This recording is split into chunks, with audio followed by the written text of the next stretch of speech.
Everybody's sitting in the back.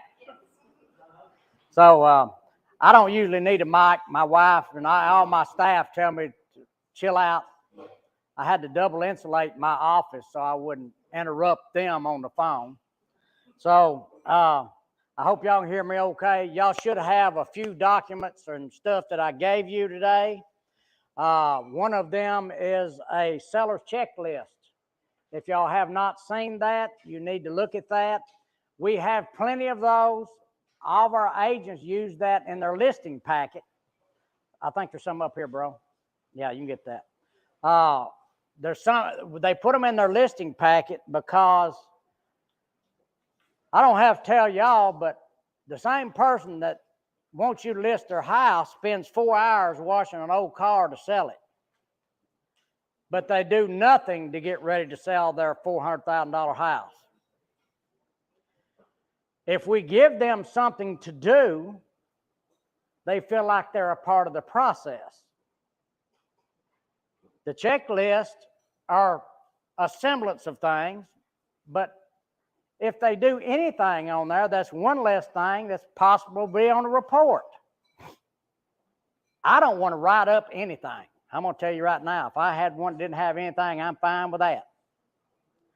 But we need to educate our buyers and our sellers on these items so we can head off some of these things that come up later, okay? That's why we had this made. The second thing you have there is a brochure that tells you a little bit about us. We've been doing this 15 years. I started the company years ago by myself, and we now have 6 inspectors, and I'm hiring 2 more. They're going to school. So we know a little bit about this business. All of our best friends are real estate agents. I've learned from them. I hope they've learned 1 or 2 things from me, but I've definitely learned from them. So I feel like that we are very well equipped to help y'all in y'all's endeavor. We will be going over a few things aside from FHA inspections because Inspection Gator is kind of known as an education and marketing company that does home inspections. I have a full staff at the office. If you call Inspection Gator, somebody's going to answer the phone till 10 o'clock at night. We work the same hours y'all do.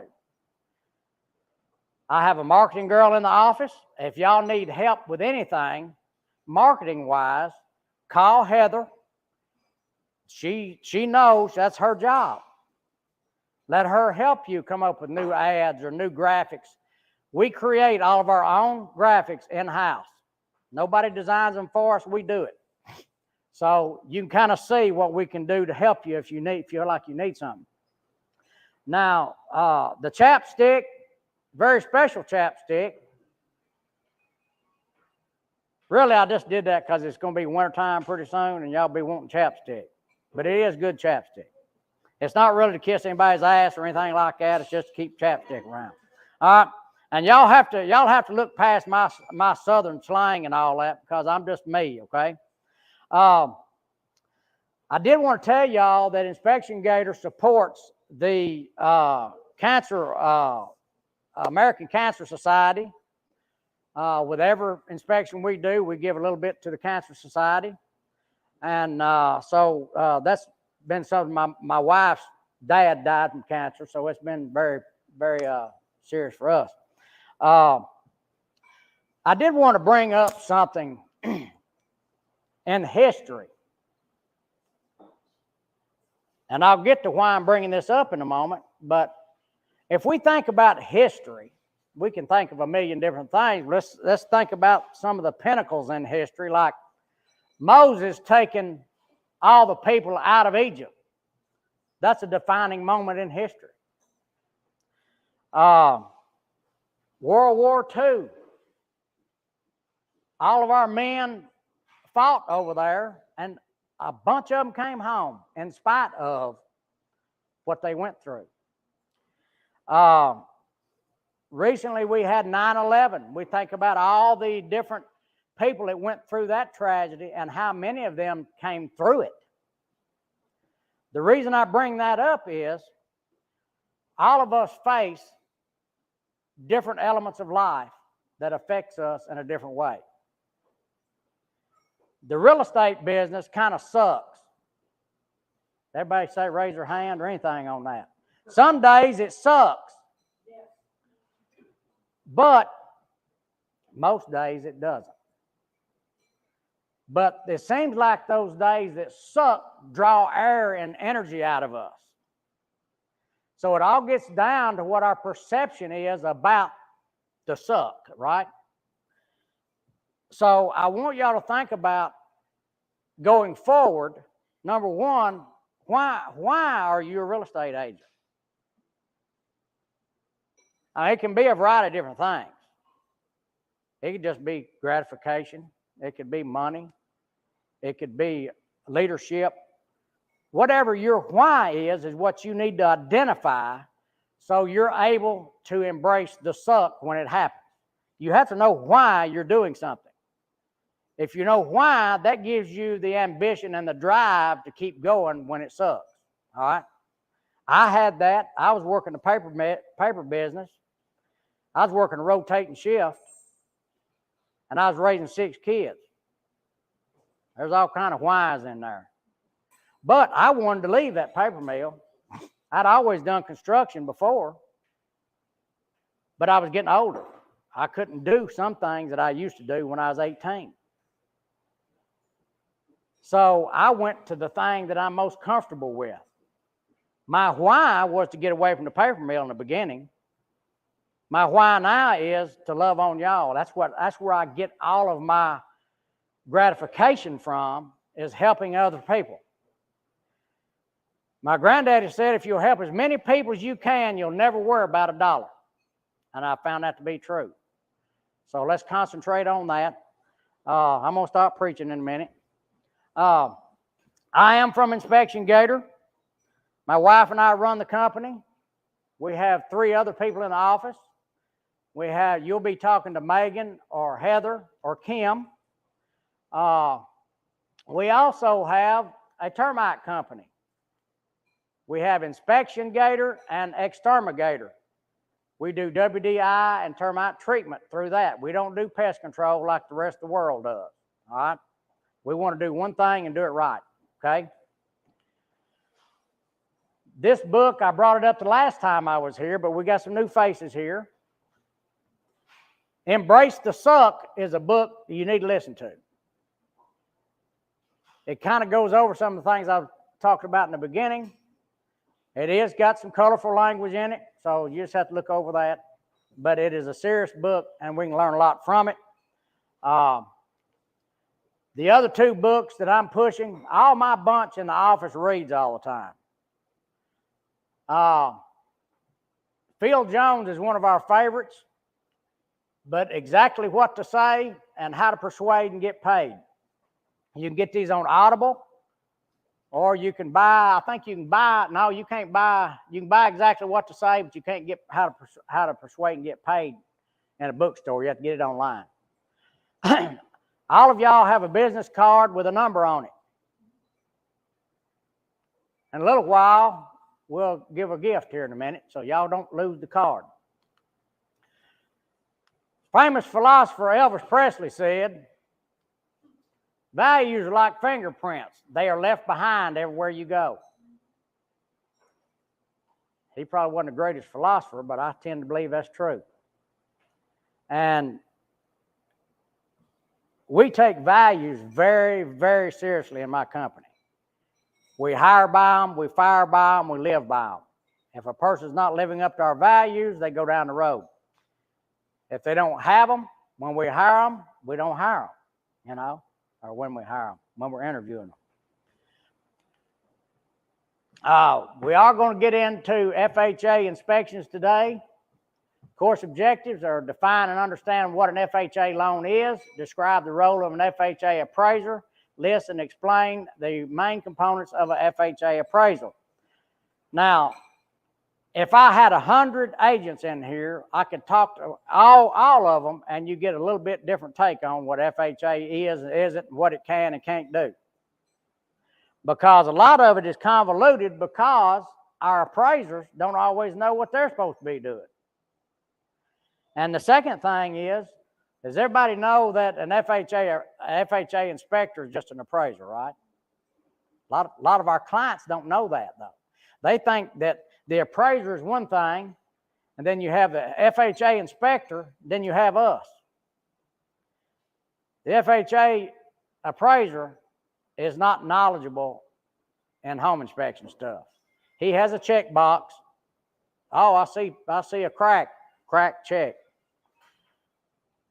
Those little things can cause us a lot of misery because they're just checking off a box. They're not actually assessing something to know whether it needs something or not. So, course objectives: describe the role of a home inspector in FHA appraisal process. List and explain the areas of the home where a home inspector may be required.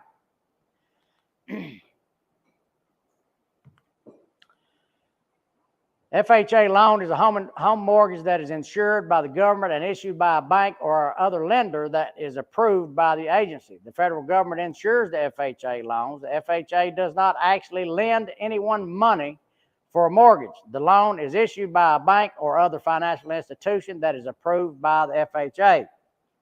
Since it is insured, banks are more willing to loan money to home buyers with relatively low credit scores and little cash to put down on the purchase.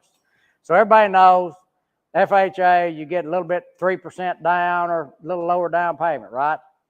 And there is a lot of paperwork associated with it. And we get calls a lot about aiding people in this process.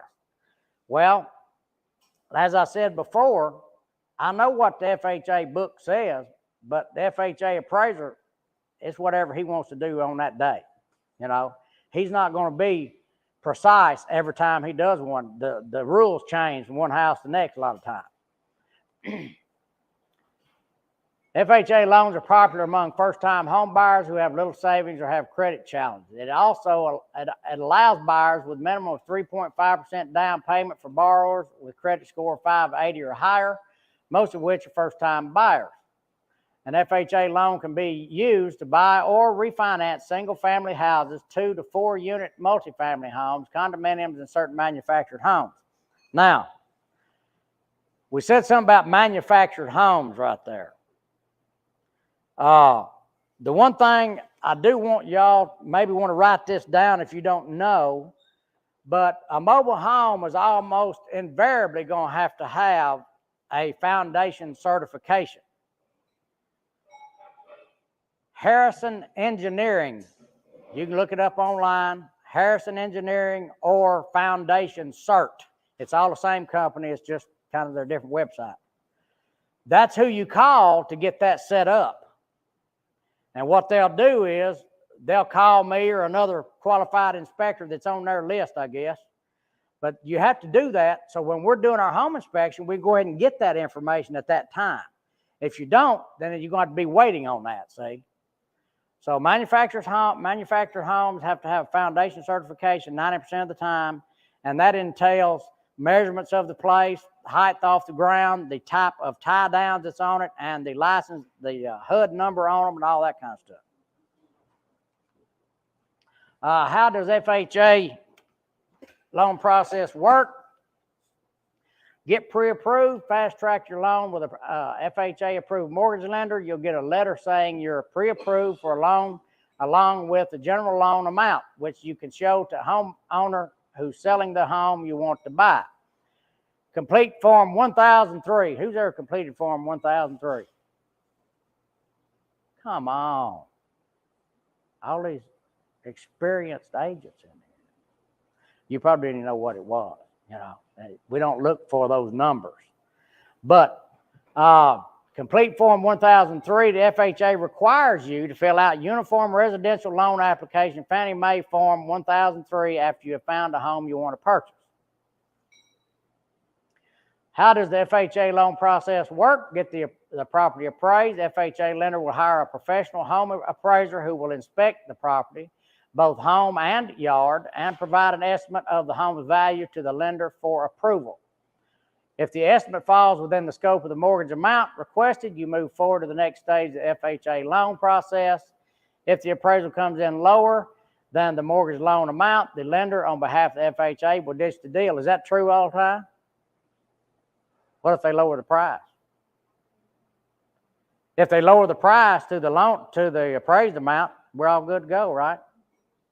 So keep that in the back of your brain before you just kill the deal and ditch it, because it may lead to something where we have repairs that are costing a certain amount of money that the seller doesn't want to do, and FHA won't let the buyer do it. So now we're kind of in a quandary. But if they lower the price instead of doing some of those things, maybe the seller and the buyer can work something out. But I'm saying keep all your options open, because the market we're dealing with now is not the market we were in a year ago. We have to be creative. We have used critical thinking, and, look outside the box, I had a buddy of mine who was a realtor for a long time, and he had a lady that she was afraid to pull the trigger on this little house because she's going to have to buy a new washer and dryer. She didn't have the money for the down payment and need to buy a washer and dryer. He bought her a washer and dryer. Solve the problem. That's what we do, is solve problems. So follow the underwriting process. Mortgage lender underwriter steps in here to evaluate your FHA loan application, reviewing financial details and credit scores for an FHA loan, just like with regular home mortgage application. One thing, anytime I see the word underwriter, I have several bullet points that hits my mind. Number one, they're not all the same. Number two, be sure that if you're doing a rural property that's a VA loan or FHA, a lot of the well tests are going to have to include nitrite and nitrate and lead. Don't wait till the last minute, because those tests take longer to get done. It's just the process itself. So we're connected with a lab that we've been using a long time that we can get this stuff done pretty fast. But I'm saying that don't wait on that. If you know there's a well, and if it's FHA or VA, you need to ask that underwriter, are you going to need a nitrite, nitrate, lead, okay? Second thing is, don't forget about your septic systems. Make sure we're all in line on that, because a lot of these things we can do while we're doing the home inspection. You don't have to worry about, remembering to call somebody, okay? I've had couples at the closing table, and I've had an inspection, and the realtor says, hey, man, we got to have a septic inspection.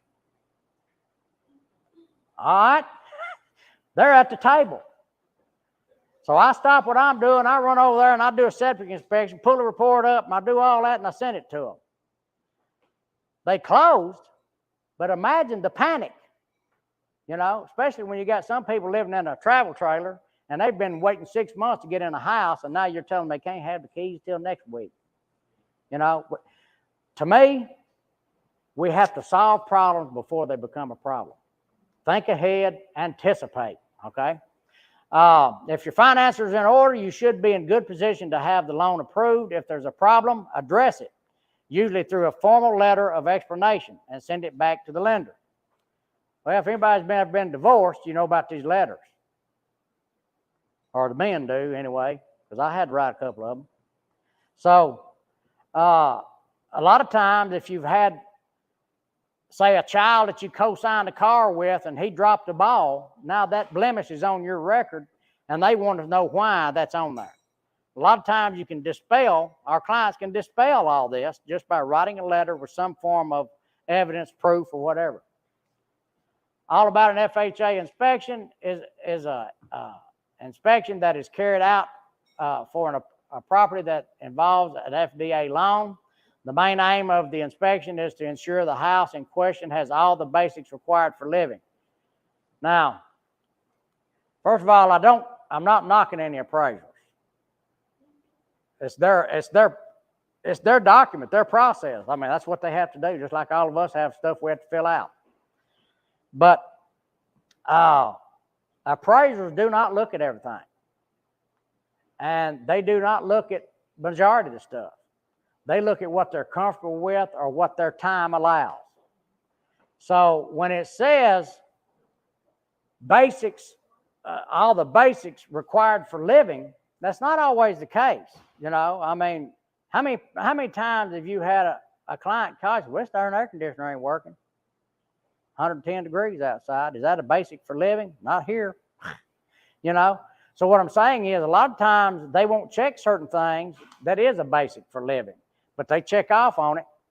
So we need them to help us, but they need to be tactful and using their brain a little bit. If a house does not meet FHA requirements, then the buyer is not allowed to purchase that particular house and his loan is not granted. Who conducts an FHA loan inspection? An FHA inspection is conducted by a licensed HUD-approved property appraiser, not a licensed home inspector. The inspector uses a uniform residential appraisal report. Here, the inspector also lists whether any particular issues must be remedied before the HUD can approve the loan. I have appraisers call me once, twice a week. Derek, is this really a defect? Do I need to do this? I said, you need to quit looking at it, is what you need to do. What I'm saying is they're not qualified to make a decision on these things. How many times has a home inspector been out there to do an inspection? He says, oh, yeah, there's a little step crack and just seal those cracks up, blah, blah, blah. Then the appraiser comes in and says, oh, God, there's cracks. We need a structural engineer out here. It happens every day. How much panic is that causing? When they don't even know what they're doing. But it is required. It's required for them to say these things, you know. And all their blanket statement is if they see a crack, structural engineer. You know, never mind, you might just hit the brick with a lawnmower last Saturday. Now we got structural engineer out here. Well, we try to look out for the seller too. Why do I want the seller to spend $400 to have a structural engineer come out there for some step cracks as cosmetic? That's not fair to them. That's what that appraiser does, though. And guess what? He gets to go back out there after he says, get this guy, you know. So I'm saying, you know, we need to work together to be reasonable about everything we do. Role of an FHA appraiser: an appraiser's observations will generally be limited to readily observable conditions and are not the same as the comprehensive inspection performed by a licensed home inspector during the home buying process. An FHA appraiser will observe, analyze, and report on whether a property meets HUD's minimum property requirements or minimum property standards.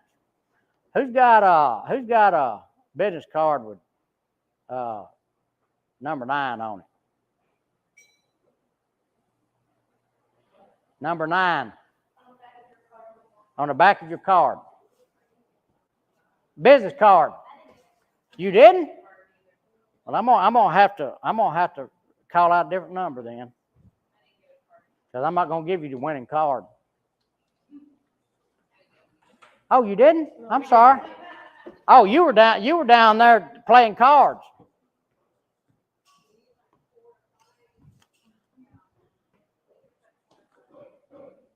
Totally jacked me up. Right there. Thank you. Oh, I see you there. I'm sorry. Everybody else get one? Oh, there you go, baby. Thank you. On the back of the card, you got one on yours, don't you? Oh, I didn't see her. Okay, I got you. Okay.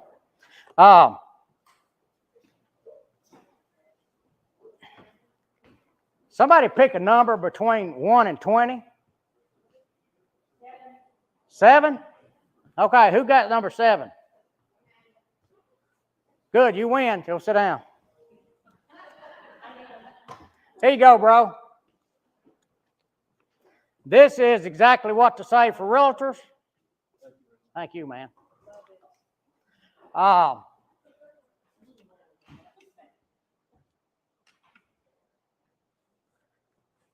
just kind of want to break that up a little bit. All right. That is a really good book. They have another book called Exactly What to Say that doesn't say for realtors. Everybody that works for me has to read that book when they come to work. So, you know, it's worthwhile. Minimum property requirements: all properties must meet HUD's MPR as identified in this section. New construction properties must also meet HUD's MPS as identified in this section, and 24 CFR, yeah. You'll see a bunch of abbreviations that you probably had never used.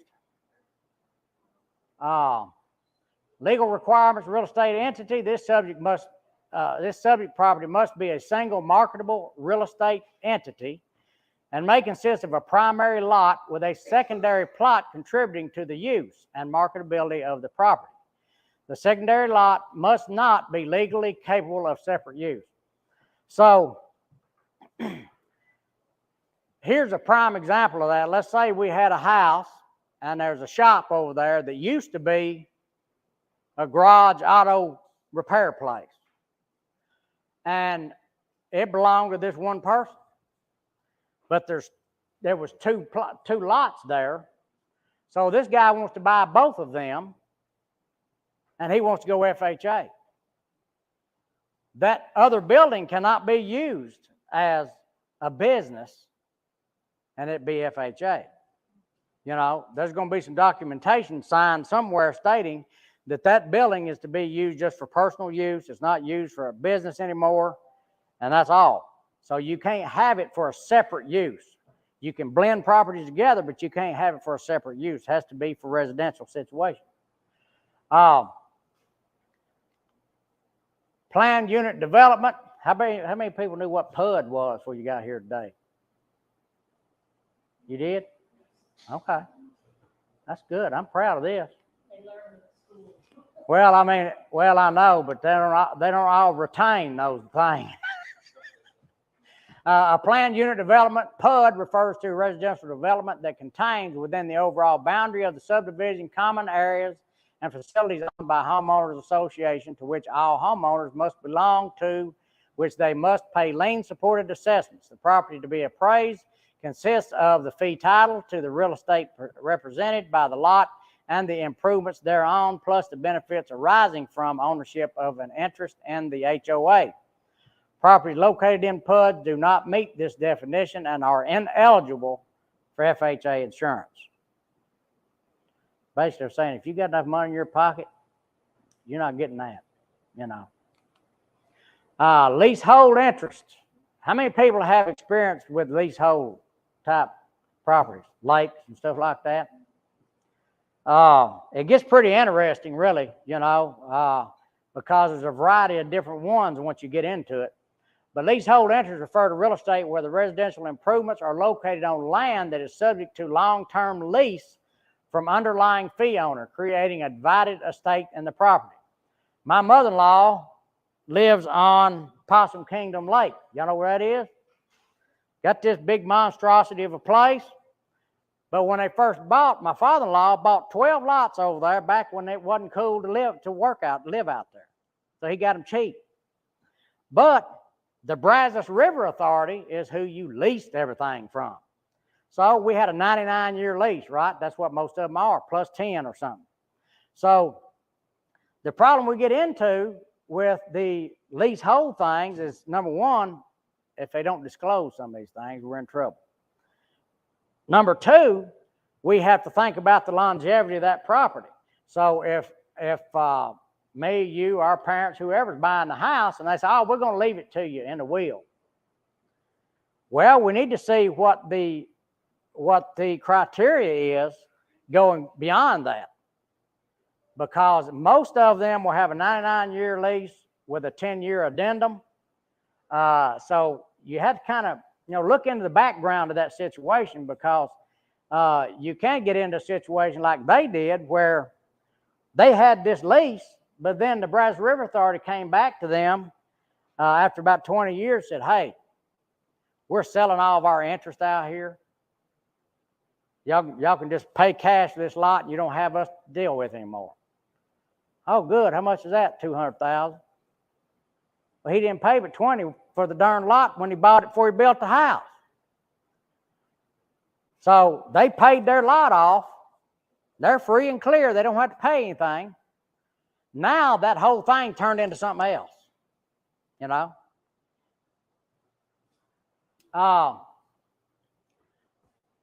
Legal and land use considerations, party or lot line wall, a building constructed on on or to a property line must be separated by the adjoining building by a wall extending the full height of the building from foundation to ridge. How many of y'all seen townhouses that had the big, thick 1 foot wall at each, separating all of them?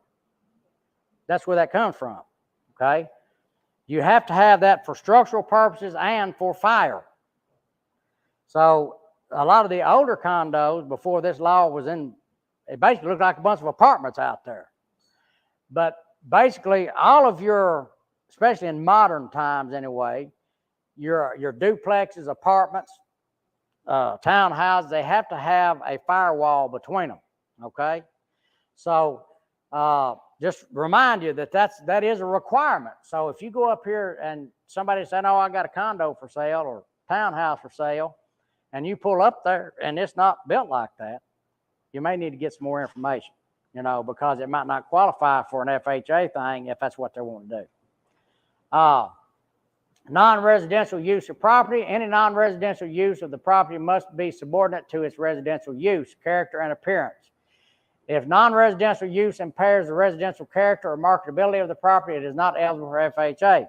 Now, has anybody ever wondered, I did a long time ago, has anybody ever wondered why some of these housing additions, they'll say, "Oh, if you build a building, it has to match the house.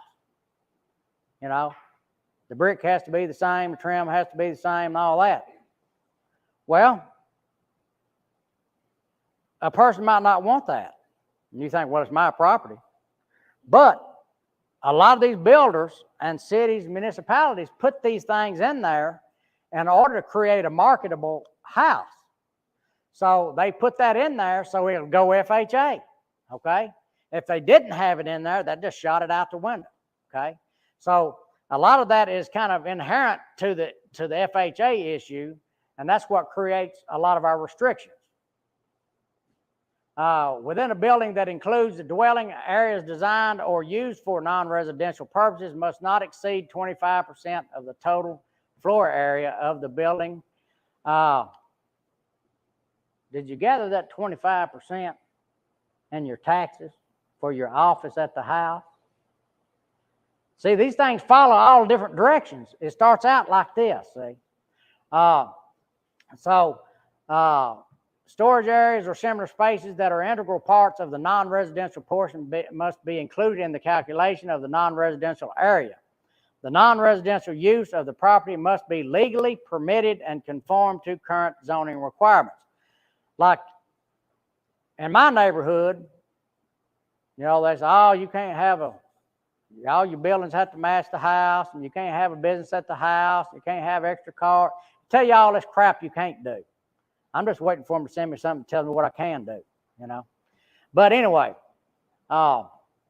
encroachments. An encroachment may cause a property to be ineligible. The appraiser must identify any encroachments of the subject's dwelling, garage, or other improvement on the adjacent property, right-of-way, utility easement, or building restriction line, and a neighboring dwelling, garage, or physical structure or improvements on the property. Now, I had this happen to me.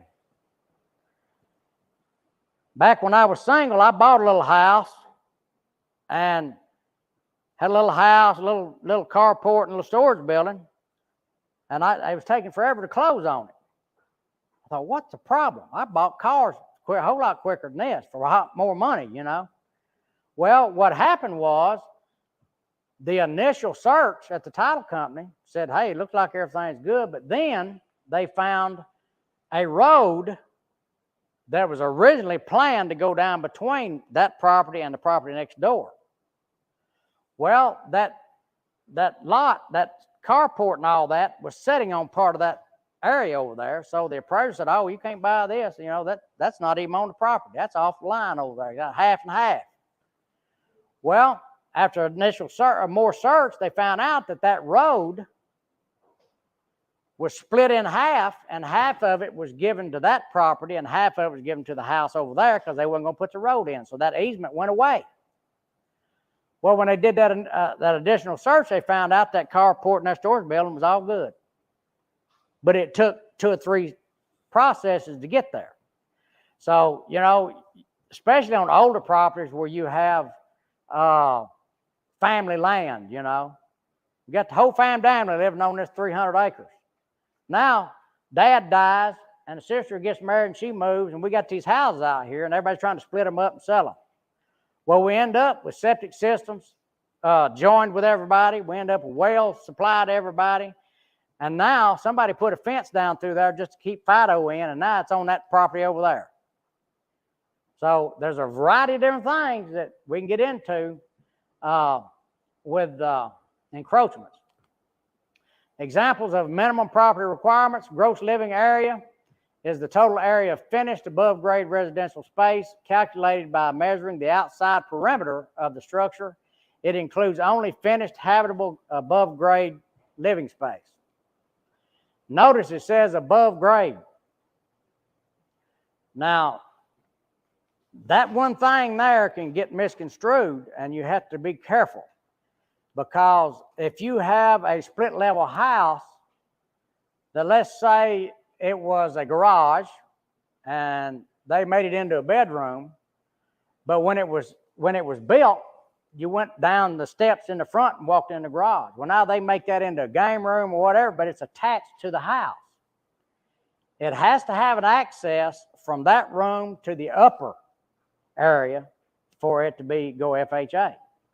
So we have to think about that, because you'll just walk by it and not even realize it. It's kind of like sometimes with us, we'll have a house that's got 4 water heaters, we miss one of them. Who'd think somebody'd have 4 water heaters? But because it's stuck out of the way, it's not right in front of you, you might pass something. Additions and converted space. Room additions and garage conversions are to be treated as part of the gross living area of the dwelling, provided that the addition and conversion space is accessible from the interior of the main dwelling in a functional manner, has a permanent and sufficient heat source, and was built in keeping with the design, appeal, and a quality construction of main dwelling. Partially below grade habitable space. Some properties have habitable space on levels partially below grade. This space may have the full utility of GLA, but does not meet its strict definition. In all cases, the appraiser must report the design and measurements of the subject, the market acceptance or preference, how the levels and areas of the dwelling are being calculated and compared, and the effect that it has on the analysis. Now, that same house, it's a split level. It may be in a big neighborhood, older neighborhood, whatever. All the houses are selling for astronomical money. Everybody loves that area over there, but this is the only split level house. They call you to list it, and you look up the comps. My gosh, we can do this. Well, 450, 500, whatever, yeah. But then we forget about the split level thing. So we get it listed, and this person wants to go FHA. The appraiser goes out there and says, well, this don't meet the standards. So it pays for you to know that before you list it, because it may cause, it may cause a difference in how you list, depending on what client you're going for. Because if you remove the possibility of FHA in a situation, there may be an opportunity here to change up a little bit of construction or something, so you get those extra clients brought into the mix. So just saying, these are just things I want y'all to think about. Bedrooms, the acceptability of a bedroom requires windows or a door that can accommodate ingress or egress, especially in an emergency, regardless of location, above or below grade. Now, a lot of these new houses are putting in what we call fixed windows. They don't open. And they're putting them in bedrooms now, because everybody wants this, the sleek lines and the contemporary style and all this kind of stuff. It's not going to go FHA if that window don't open. And we're going to write it up, even if it's a conventional, because our standards say they have to have at least one window to get out of.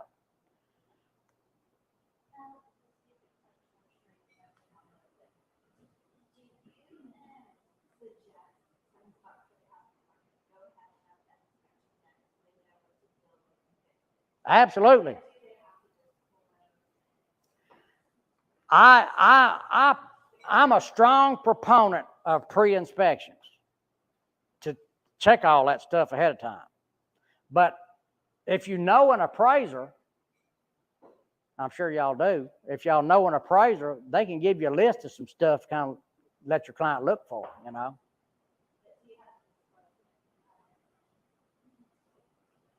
Well, if you don't know, you don't. But what I mean is, oh, you mean,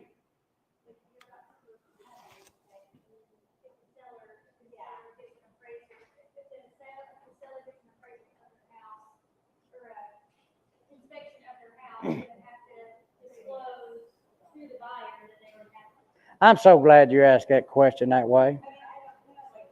Well, now, legally, if there is a transaction, then that has to be disclosed, you know. I mean, if somebody said, oh, this house got mold, are you not going to disclose that? I mean, you have to.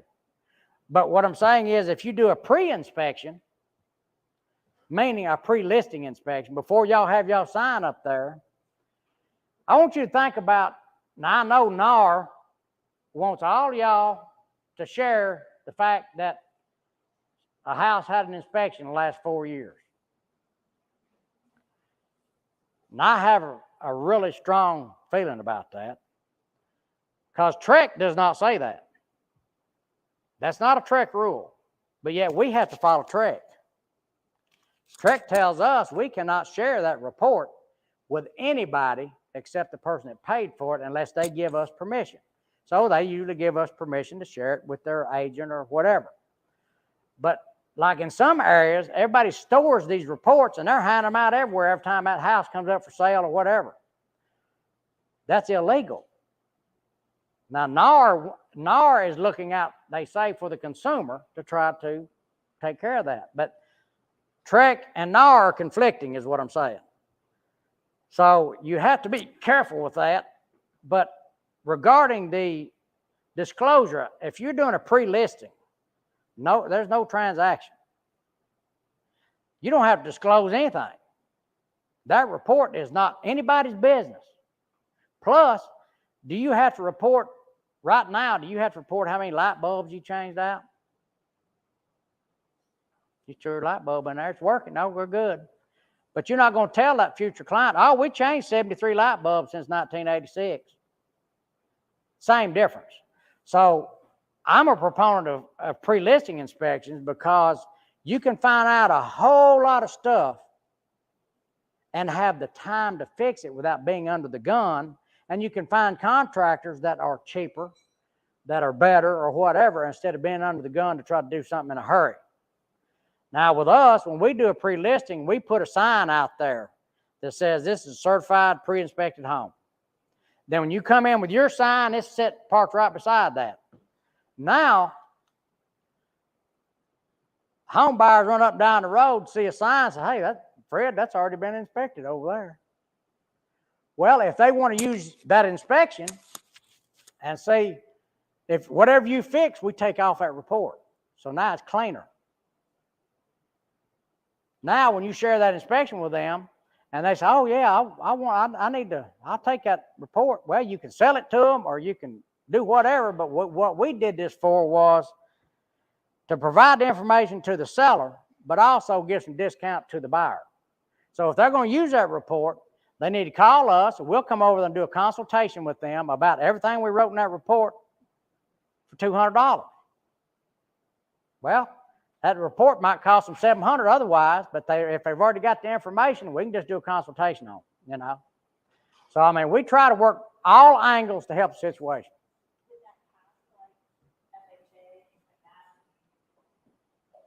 Well, it's not about passing. The appraisal's still going to have to, they're still going to have to use the appraisal. The deal is, hopefully, through the inspection process, the FHA issues are resolved. And we can share a lot of that with them in our report, you know. Anybody else? Appliances, cabinets, and built-in appliances that are considered real property must be present and operational. The appraiser must note appliances present in the house at the time of observation and indicate whether that appliance is considered personal property or real property. appliances that are being conveyed must be operational. Have y'all ever seen a appraiser turn an oven on? I've got best friends as appraisers. I've been around a bunch. I've never seen them turn an oven on. I've never seen them test a microwave or anything, but that's what that implies. So no wonder the consumer thinks that, well, maybe we don't need a home inspection. They're going to do all that. And then when they do it, they don't get the home inspection. They get their lawyer and they start calling y'all.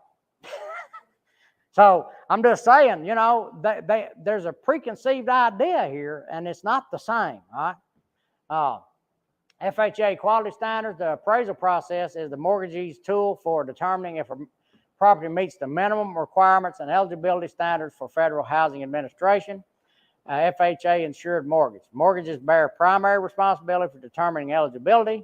However, the appraiser is the on-site representative for the mortgagee and provides preliminary verification that the property acceptability criteria have been met. Now, how many of y'all know that appraisers are in this pool?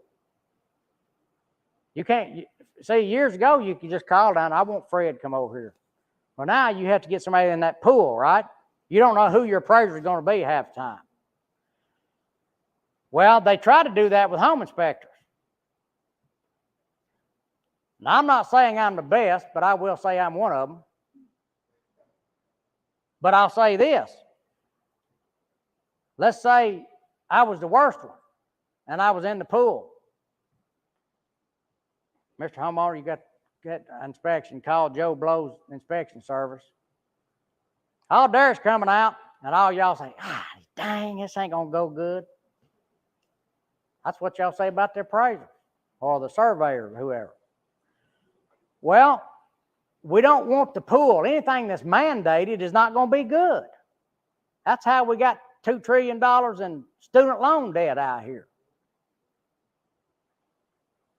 The thing about it is, I have to be good at what I do to keep getting business. Appraisers don't. They just have to be available. And I know one right now that fights and drinks more than anybody I know. And everybody hates him. He keeps right on rolling. I don't know what their ethics are on that game, but must not be real high. But FHA quality standards, the property must be a single real estate entity. The property must be free of hazards and conditions that pose a risk to health and safety of the occupants or adversely affect the structural soundness and use of the home. The septic system, if present, must be functional. How are they going to know? You know. Property must be free of soil contaminants, no underground storage tank. Site must adequately drain away from the perimeter of the walls. Like I said, I'm not harping on them. They're doing what they're asked to do. They just don't have the training to go with it. So a lot of these things that they're saying is required on that form and their report, they're not qualified to do, okay? I mean, if I had to go do brain surgery, it'd be a mess, all right? Criteria apply to residential properties containing 1 to 4 family housing units, individual condominium units, and manufactured housing units and related property improvements, and the sites on which they are located, as well as the immediate environment for the dwelling, including streets and other services or facilities associated with the site. Manufactured housing properties have additional requirements. I gave you one of them a while ago. And I don't know what all of them are because it seems like they change every time. But for home inspectors, everything up to a 4-plex is regulated by TREC. Everything beyond that's not. So that turns into commercial, okay? So like if I have a 4-plex, I can go over there and do it as a home inspector. Well, once it turns to 5, I can go do it as a home inspector, but I don't have all these standards that I got to stick to with TREC. I can do what I want to. Okay? So that constraint that TREC puts on us oftentimes affects what we can and can't say. You know, there's some things we have to tell somebody, you know. But there's some things that you have to tell them, but it's not really necessary. It's stupid, you know. I've built houses, I've wired houses, I've plumbed houses, I've done just about everything you can do to a house. And I know I'm going to try to do it right, but everybody doesn't. All those, we see houses that flipped houses. I love flipped houses. It's just not going to be funny most of the time, because you have people that, number one, they're trying to do it cheap. They're trying to make some money. Don't blame them. A lot of times they're having to scab over stuff and cover up stuff and then blow plaster and paint on it, and that's just gorgeous. And that night, there's ghosts coming out of the middle of it. So, there's a lot of things that we can get into, and fourplexes are the highest we can go as a home inspector from a TREC standpoint. Beyond that, we do what we want to. And we do strip malls, we do hotels, motels, we do apartment complexes. I did a trailer park yesterday, had a bunch of trailers in it, and we did sewer scope cameras on all of them, and inspected all these things. So we have a variety of things that we do, but TREC governs us up to 4. Examples of conditions that require inspection by qualified individuals or entities include, but are not limited to, standing water against the foundation or excessively damp basements, hazardous materials on the site or within the improvements, faulty or defective mechanical systems, electrical, plumbing, and heating, evidence of possible structural failure, settlement or bulging foundation walls, unsuspected floor joists, cracked masonry walls or foundation, or leaking or worn out roofs. The reason for or indication of particular problem must be given when requiring an inspection of a mechanical system, structural, etc. Well, appraisers a lot of times, I would say at least in half the cases, our appraisers are older gentlemen. They've been doing it for a while. And once you get older, you really start thinking, well, do I really want to get up on that house? You start saying, well, if I fall off that roof, that's going to be $4,000 for a doctor's bill or something, and I'm just getting $500. I think I'll stay down here. Well, when that happens, then they're having to rely on satellite, or in some cases a drone. But either way, you're not really seeing it. Now, home inspectors don't climb on roofs sometimes either. If they're a 10, 12 pitch or above, none of my people have to climb on that. Because, of course, I tell them they're going to be fired before they hit the ground if they do fall. But that's too steep. We don't have to do anything over a 612, but we do up to 1012. Y'all are more familiar with this form than I am probably, but this is Form 1004. Anybody ever seen this? A couple of you got question marks on your forehead. The value of a larger investment property is directly related to how much income profit it will produce. Getting all the financial details in order and understanding them is where a property analysis report comes in. A property analysis report provides a lot of useful information, including a market analysis of demographic, sociographic, and geographic data, physical and economic characteristics of the property, such as the physical design, square footage, etc., purchase pricing, including basic cost, information, renovation costs, and more. Operating expenses to maintain the property, such as utilities, property taxes, insurance, repairs, maintenance, license fees, advertising expenses. Operating expenses directly affect cash flow and profitability. Income information about the revenue and property producers, such as rent receipts. Competitive information on how the property compares to other relevant properties in the local market. Financing specifics, including any loans, the total loan amount to finance the property, down payment sums, blah, blah, blah. And I've never filled out one of these. Property analysis. The property analysis report is a valuable tool to understand how your property stacks up in the marketplace. It is also important when making any financial decisions on whether to buy, hold, or sell. A property analysis takes research from multiple resources and makes sure all the gathered data is accurate. Personally, I try to get an appraisal on my house about every 5 to 7 years. Just so I know, I have rental property and I bought, sold houses and all that stuff, and you have to pay attention to what your market's doing.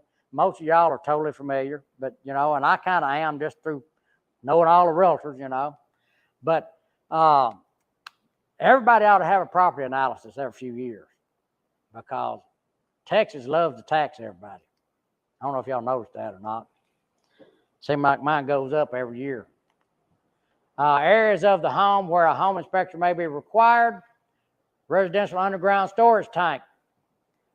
We do find underground storage tanks here. They're usually propane tanks. Up north, they'll have oil tanks or propane tanks, okay? So we do have to list those. The modern tanks are inside a fiberglass shell before they're set in the ground.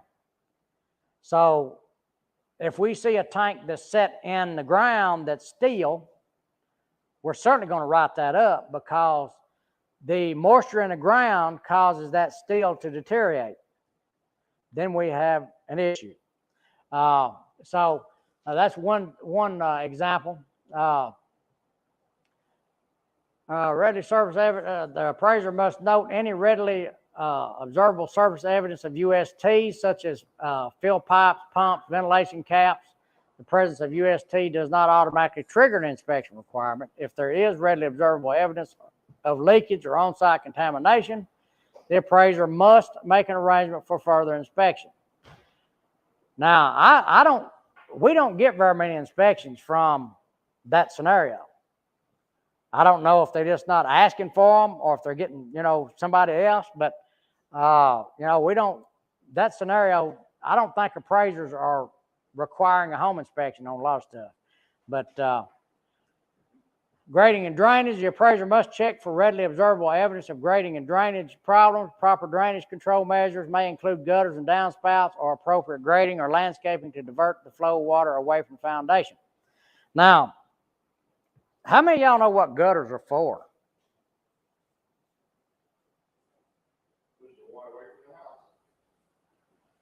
How many of y'all really thought it was to keep water off your head? You see houses, they just have gutter across the front to keep water off your head. Well, that's what my wife thought it was for, We need to get gutters up there. I just keep getting my hair out, Well, we recommend gutters. When I say recommend, that don't mean that we demand. It's not a requirement. We recommend them and on all houses in an effort to keep that excess moisture, roof water runoff from stacking up around that house because it affects foundation.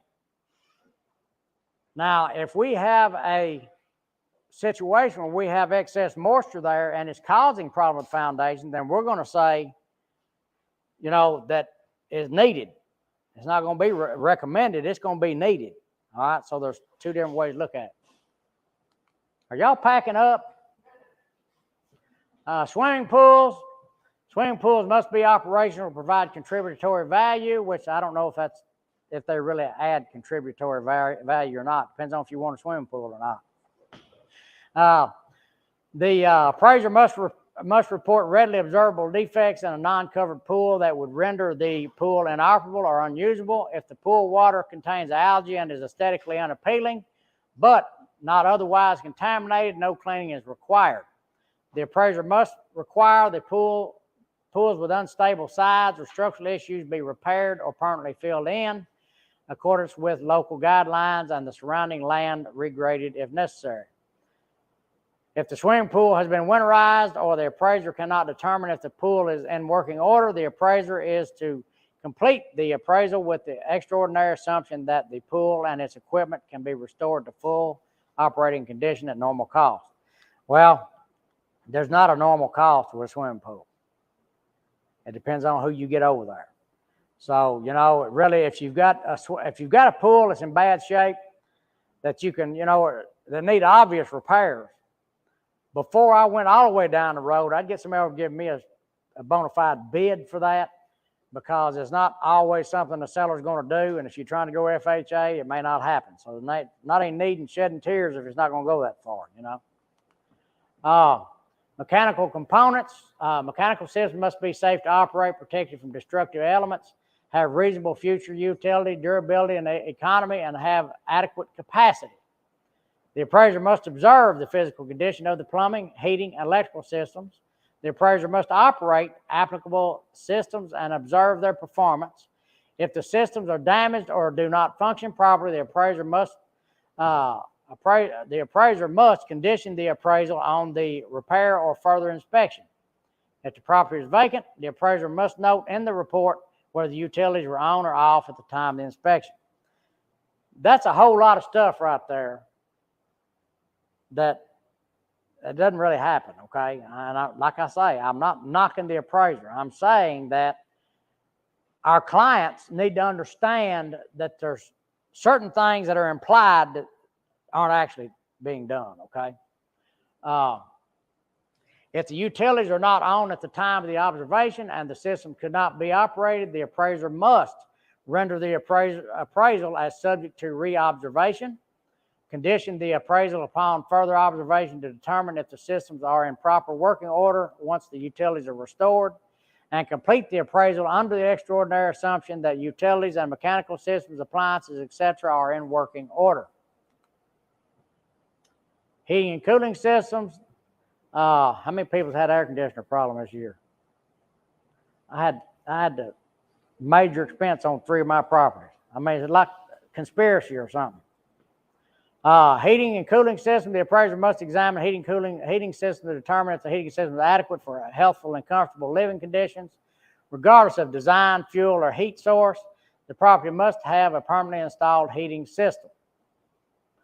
Now, see, I don't know. We did 5 or 10 trailers yesterday in this old trailer park. All these trailers are in the 60s.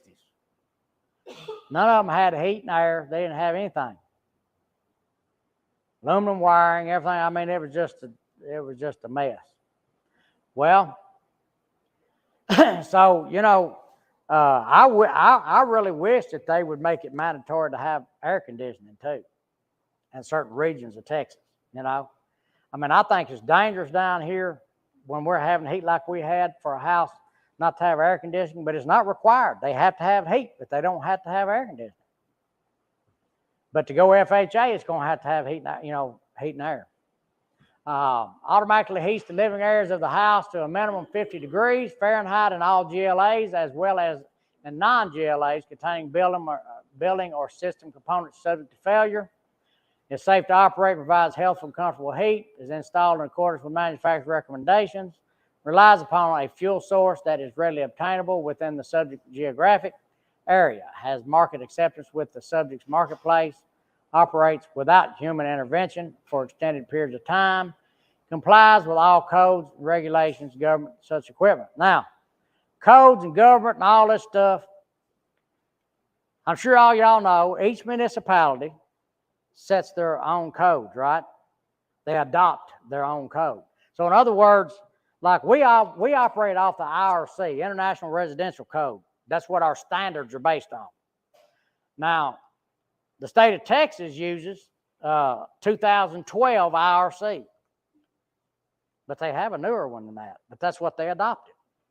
But if I go to a different city, an individual city, let's say Tyler says, oh, we're going to work off 2018 book. Well, the 2018 book may have some stuff in there different than what 2012 has.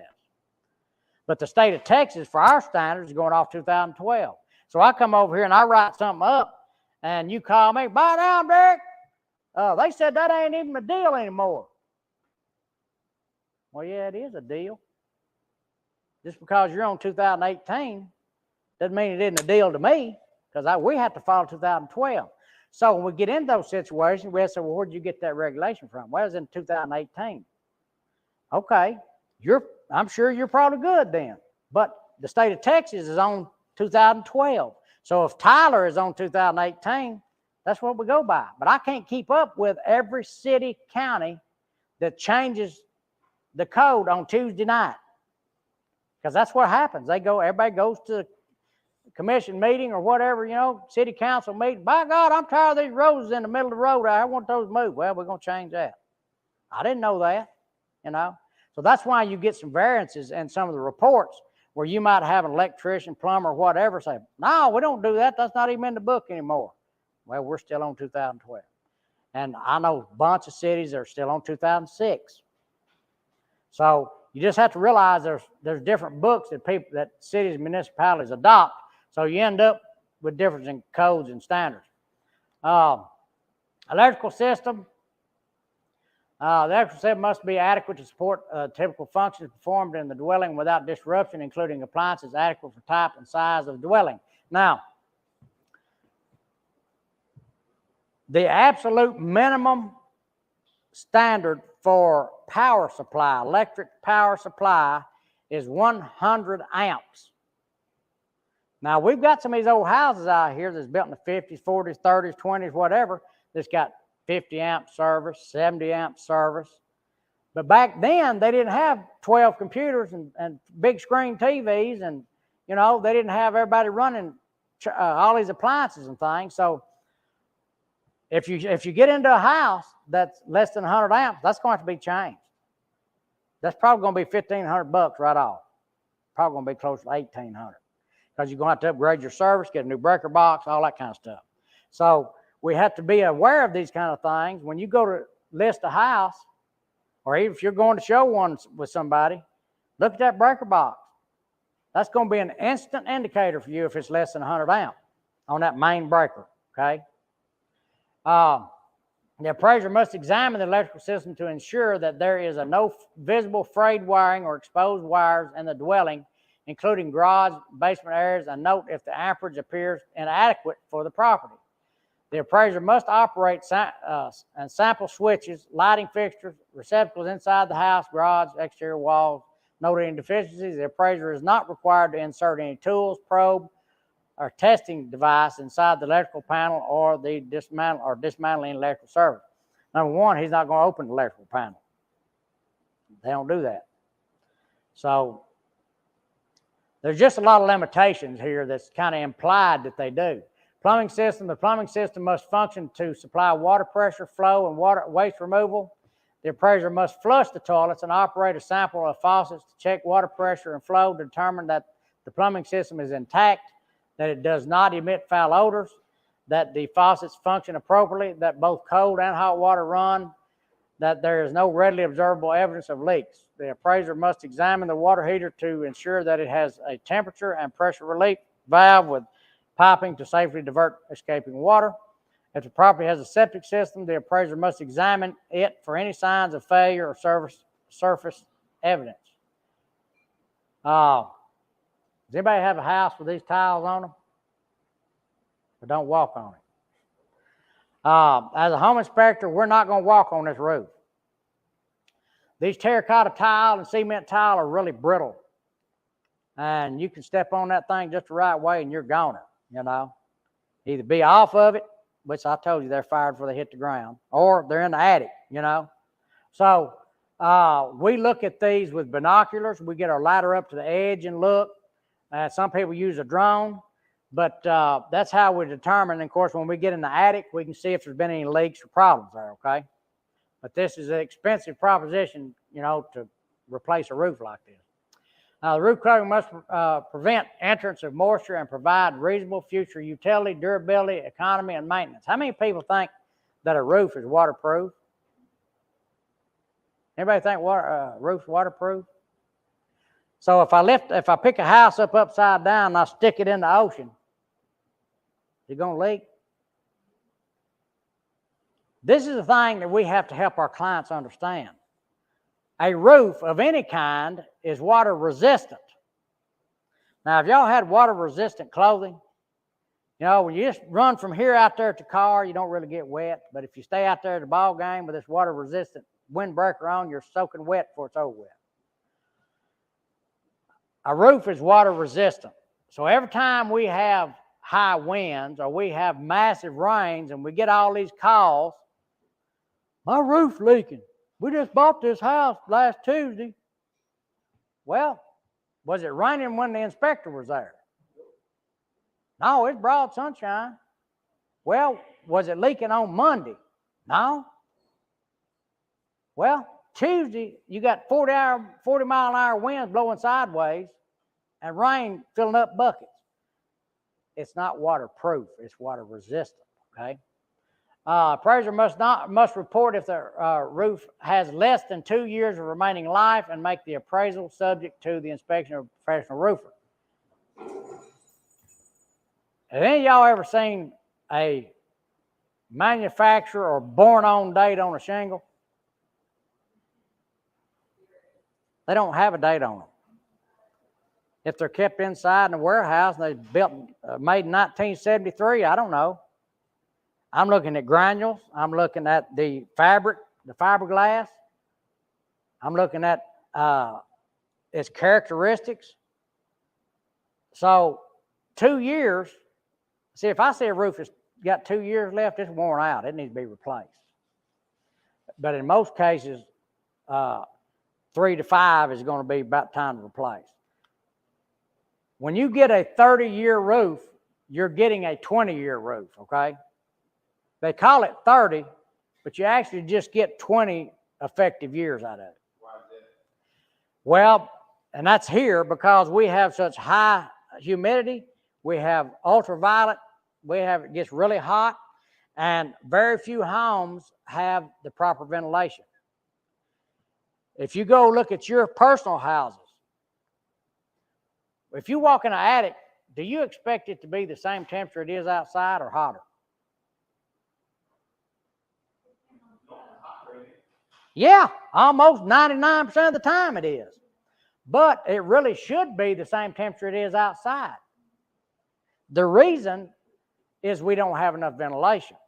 Well, the lack of ventilation can cause us to wear those shingles out 5, 10, 15 years too soon. Because what happens, those shingles literally cook. We see them, you've probably seen reports where the shingles had blisters on them. And those blisters happen because of excess heat, no good ventilation, and it causes that tar in those shingles to literally bubble up, and it starts throwing all those granules off. Well, those granules are designed to protect the substrate of the shingle, the fiberglass, the tar, and all that. It's designed to reflect ultraviolet light. So when all those granules start falling off, well, then all that tar starts cooking and it starts going away, and then you got a wore-out roof. Structural conditions: the foundation and structure of the property must be serviceable for the life of the mortgage. The appraiser must perform a visual observation of the foundation and structure of the improvements and transmit those results in the report. If the appraiser notes any structural issues, the appraiser must address the nature of the deficiency and the appraisal where the physical deficiency is adverse. Yeah, they got to put it on there. Lead-based paint: nobody can tell you it's got lead-based paint unless they have it tested. Now, what I tell my clients about it is when they ask me, do you think this has lead-based paint? Yeah. 68, 74. Yeah, it probably does. Oh, my. I said, well, it's been painted 4, 5, 10 times since then. Then I asked them, what do you plan to do? Oh, we're just going to move in. I said, well, are you going to eat the baseboard or anything? Well, no. Well, are you planning on cutting any of it, making dust out of it? Well, no, I don't guess. Well, go ahead and get on with it, you know. Asbestos is everywhere. It's like termites. Termites are here all the time. They don't just come up, they don't just all of a sudden bust out when you start seeing wings. They're living here all the time. Asbestos and lead are here all the time. It's everywhere. So the key thing is you have to lower the expectation about that situation. Of course, I give them information. You can call leadpaint.gov and get all the information you want if you want to. But lead and asbestos are very dangerous if you eat it, if you ingest it. My paper mill up there, we had asbestos and lead all over the place up there. Well, we had to have tests every now and then, you know, see if we had any of it. Well, we wore respirators. We covered ourselves up. We didn't get in the middle of it. Same thing goes with that. So, you know, asbestos siding, you can, you know, paint it, cover it up. Asbestos flooring, put some vinyl over it and keep on going, you know. But I mean, we have to offer solutions and options for these situations that cause people to run for the hills. Now, if there's actually something that's dangerous, I want everybody to get it repaired. But some of these things have basically been blown out of proportion. So we have to be real about these things and not let it get to us. So FHA, you know, they're going to want to know that's free of lead paint hazards. The only way to do that is scrape some off, take it and get it tested. Those tests aren't cheap, you know. We do mold and indoor air quality. Those things are $400 for almost the minimum thing because the lab costs so much, you know. Attic observation requirements. Appraisers are required to observe the interiors of the key thing here is where it says all.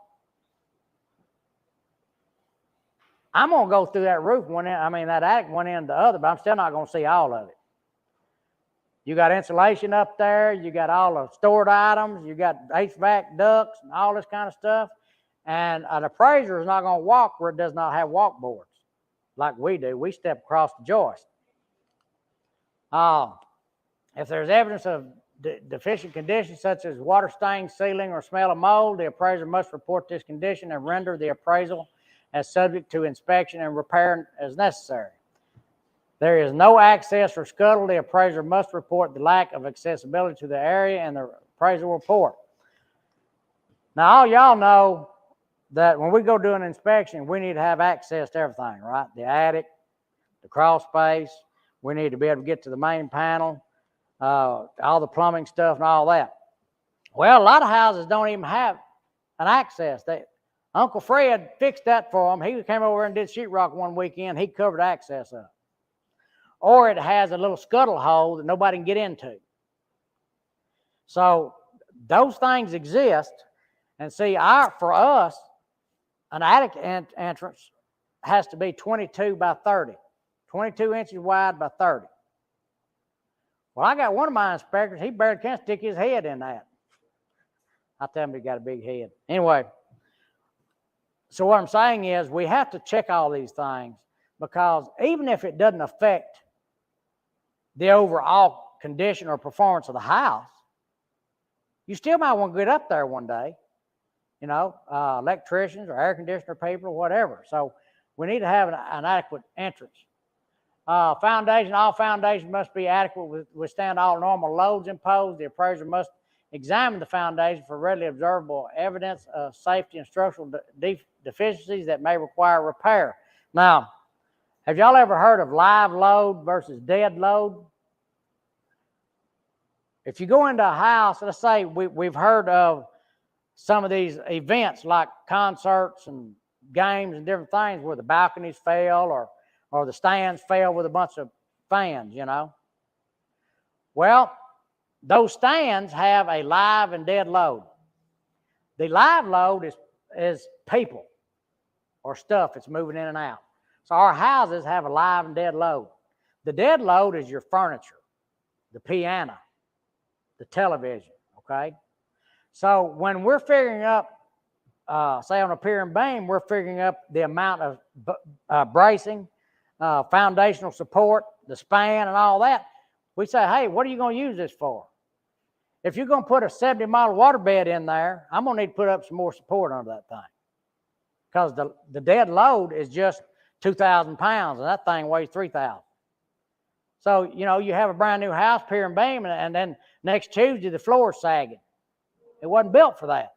So we have to think about live and dead load, and, you know, that's where the appraiser is supposed to be looking at, you know, all normal loads imposed. He's not going to know that unless there's some kind of indication, okay? Basements must be free of dampness or wetness and any obvious structural problems, which we don't have very many basements around here. But the furnace, water heater, or other components located in the basement must be functioning. Sump pumps, all basements are required to have a sump pump to keep water out of it, because if you've got a basement, there's some water coming in somewhere, okay? Sump pump is acceptable to HUD if it is properly functioning at the time of the appraisal. A sump pump may be hardwired by an acceptable wiring method or may have a factory electrical cord that is connected to the receptacle suitable for use. Crawl space observation, we must have access to that. Access is defined as ability to visually observe all areas of the crawl space. The minimum size of that has to be 18 by 24 inches. Well, I can get in there most of them, but I got one inspector that, like I said, he can't stick his head in that probably. But a lot of our crawl space entrances are not big enough. Or if they're big enough to get in, then all of a sudden our floor joists stick down there too low where you're basically trying to squeeze your head under each one of them, you know. Well, we can't get in those kind of positions because that is considered a confined space. If a guy has a heart attack, if a house catches on fire, or my gosh, I've seen snakes and possums and everything else, stuff will scare the crap out of you. You're just ready to get out of there, you know. Well, you hurt yourself trying to get out. Never mind whatever it is you saw, you know what I'm saying? Crawl space must be properly vented. We should have approximately 1 square foot of ventilation for every 150 square feet. So if we had a 1,500 square foot house, we need at least 10 vents, right?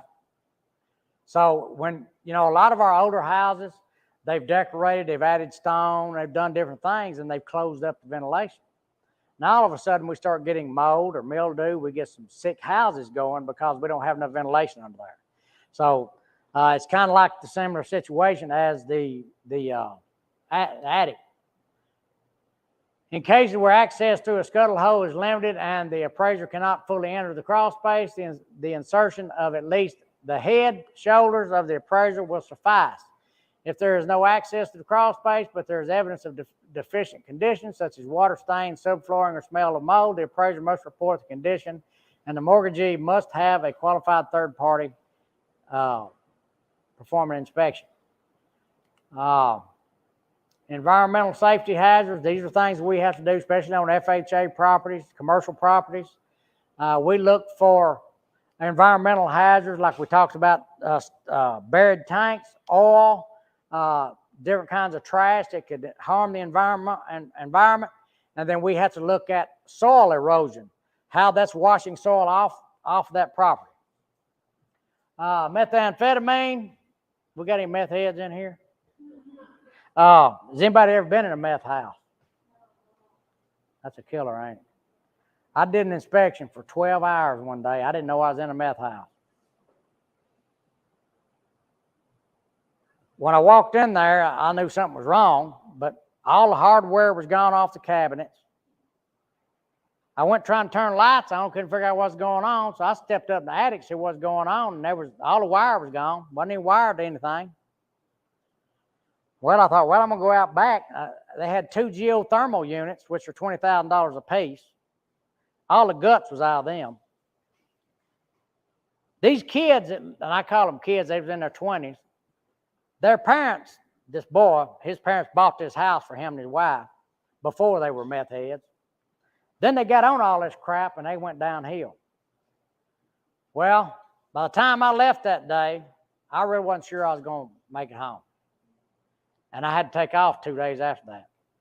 My skin was crawling, headache, my eyes were hurting. I mean, how can these people do this crap, you know? But anyway, I'm not tough enough to be a drug head is what I'm trying to say. Anyway, they had to end up, the guy that bought the house ended up being a good friend of mine. But he had to go have they did get some kind of a grant money, environmental money or something to help him. But he had to gut all the sheetrock in that whole house, gut everything out of it, and they had to spray stain block on all the studs, then had to come back in there and start over. That's the only way you can get in a meth house. So I don't advise y'all getting on meth. Wood-destroying insects, organisms, and termites. The property must be free of wood-destroying insects and organisms. The appraiser must observe the foundation perimeter of the building for evidence of wood-destroying pests. The appraiser's observation is not required to be the same level as a qualified pest control technician. Well, the darn appraiser probably does as good as a lot of pest control people. If there's evidence of infestation, including a prior treatment, the appraiser must mark the evidence of infestation box and the improvements. Here's a little bit about the standards for new construction: lead-free piping, no local chemical and bacterial water standards, connection to public water whenever feasible. Y'all probably run into this where there was a well on the property, and now there's public water coming down the street, and FHA says you have to get on the public water. So y'all look for those scenarios. Water well minimum property requirements for existing construction. Existing wells must deliver water flow of 3 to 5 gallons, no exposure to environmental contamination, continuing supply of safe potable water, domestic hot water, water quality must meet requirements. Now, if you have a well and you have a septic tank, that well can be 50 feet from the septic tank or vice versa. But the discharge of the lateral lines or our absorption field for the septic system has to be 100 feet from the well. Y'all savvy? So if we have a septic tank here and we have a distribution line that runs out there to the lateral lines, the distribution line don't have holes in it, it's solid. Goes out there for 50 feet. Then your lateral lines or absorption field starts when now you're 100 feet from the well, right? But what happens a lot of times is the septic system was there first. I don't know where those lateral lines are. Let's just put the well right here. Now we have the absorption field within 50 feet. They're going to have to move those lateral lines or dig another well, but lateral lines will be easier. So what I'm saying is you can contaminate that well with that absorption field if it's out there where that's drained, okay? So that you get into situation. We're not even going to talk about that. FHA loan tips both before the inspection is conducted. It's a great idea to get a major damages fixed. Major damages include missing doors, windows, faulty, everything on that list I gave you. A few of the defects that the FHA appraiser might overlook include missing handrails, worn out floorings, poor paint surfaces, poor workmanship, damaged windows, doors, countertops, minor plumbing leaks, damaged plaster, ceiling material, absence of all-weather driveway surface. What will happen if an FHA appraisal comes in low? You can ask the seller to reduce the selling price. If the seller refuses to reduce the price, you can walk away. You can make up the difference with your funds or through any other form of financing that is available at your disposal. You will end up paying more than the home is worth. And there's just some stuff y'all can go look at on all the stuff I was telling you about earlier. We did make it. That's all we got. I appreciate y'all very much. It's really hard. It's really hard to make this kind of stuff sexy, you know. It just, you know, it's just kind of dull and boring. But for some reason, they say we got to know it. But I just want to tell you, we've got 20 other ones, and most of them are a lot more interesting than this. But I love being here. I hope I can get to know all y'all better and work with y'all because we love what we do. So y'all got my card. If y'all have a question about an inspection or about anything we talked about today, give me a shout. And I'm up here every 2 weeks, so don't be ashamed to holler at me. And if y'all get into a house that's prior to the 50s, give us a call because it might have knob and tube wiring in it. You know, that's a big hit on us now. So give us a shout. Thank y'all.